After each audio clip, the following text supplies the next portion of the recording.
Hey, it's the Empire. Don't forget to hit the like button, the subscribe button, and the bell icon for more videos. We taking over. Let's go, champ. Hit that like button, hit that subscribe button right now. Let's go. 168. 168? Hey, it's the Empire, Geoboxing Empire, Backshot Boxing. Now, man, you guys see the footage of my boy David Benavidez, man, making 168 pounds a few days early before his big fight this weekend, man.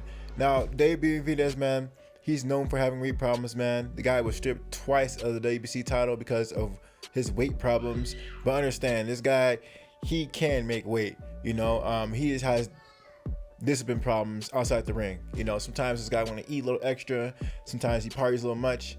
That's what happens when you're the WBC champion and you're at the top of your division. I always say if there's 4 champions in a division, you know, you're top 4, because we don't know who's really the best until everyone fights everybody, right? So being among the elite at the division, David Benavidez, you know, had our 1 or 2, you know, more meals than usual, and therefore he missed weight. That being said, man, my boy David Benavidez, it will be fighting Ronald ELLIS this weekend, and you know, this is a big deal, showing he can make weight early. A lot of people say he looked dehydrated, but you know, I think it's sort of in the middle. I mean, the guy obviously made weight early, but if it was so easy, he would have did the other times, right? Let's just be honest.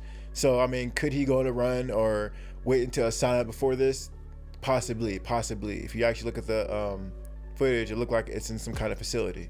So was he in a was he in the sauna first? We don't know how he made weight. We just don't know.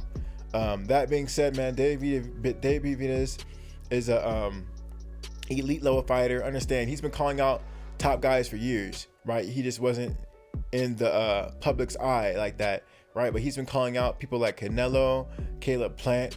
He's been calling out these top guys, my boy Daniel Jacobs, you know, the Miracle Man. He's been calling out those guys for a long time now.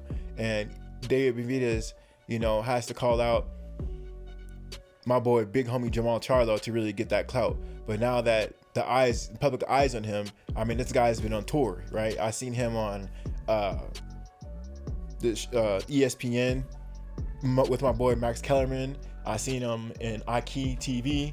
I seen him just basically everywhere in front of any camera, talking about he wants the best of the best and how he doesn't really want the WBC Eliminator title to fight Canelo Alvarez. That if he gets past JERMALL CHARLO, the world will be handed to him and everyone was going to want to fight him at that point.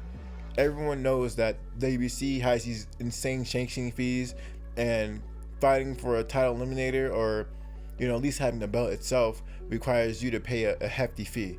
You know, David Benavidez and them came out and said that, yeah, man, titles are great, but at this point of his career, you know, he wants big names. And he's right, man. There's no point of having these titles if you're already established. David Benavidez is not a 1-time champion, he's a 2-time champion. Understand, he lost the title and got it twice. So that being said, we already know he's the WBC champion in name, if he doesn't actually have the belt. We all understand that if you really want the WBC title, yes, you know, you can beat some bum, but honestly, we all know who the real WBC title at 168 champion is, and that's David Benavidez. So as far as that goes, WBC making whoever wins the JERMALL CHARLO versus David Benavidez fight, if he gets past Ennis, right, being a title eliminator, it really makes no sense, right? You might as well just, if you beat whoever wins, is gonna have that momentum behind them, right? You don't need the sanctioning body to give you permission to do anything. If the 2 fighters really want to make a fight, it's gonna happen. These are facts. Now, that being said, man, David Benavidez, man, he's gonna have to get past Ronald ELLIS with flying colors, man. He's gonna have to make a statement and beat this guy convincingly. I understand that Ronald ELLIS is not a walk in the park. This guy has 18 wins and 12 knockouts.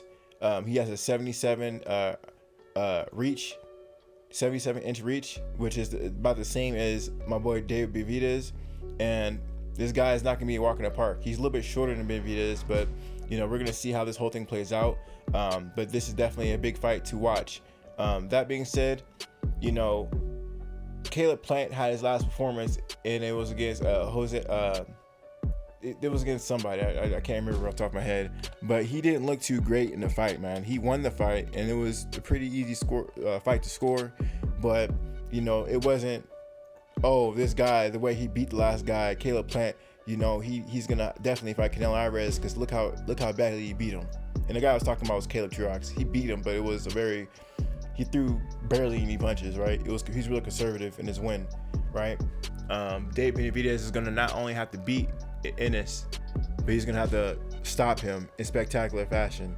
So that being said, man, we're gonna see how this whole thing plays out. This fight is extremely soon. Hopefully David Benavidez didn't drain himself, right? Because his fight's in a couple days. It's on the 13th, right? That's on a Saturday. So hopefully he didn't try to be cute and try to make this weight too early, and go in a sauna too long or whatever he had to do to make weight, and accidentally drain himself for this fight. And hopefully his power and everything still remains. So let me know how you feel about it, though, man. My boy Dave Benavidez making weight. Usually it's not a big deal, but the guy's in the spotlight now. He's doing whatever it takes to stay there, which is smart. Dave is doing smart things right now. Anyway, let me know how you guys feel about it, though. Like, comment, subscribe. It's the Empire. Geoboxing Empire. Peace.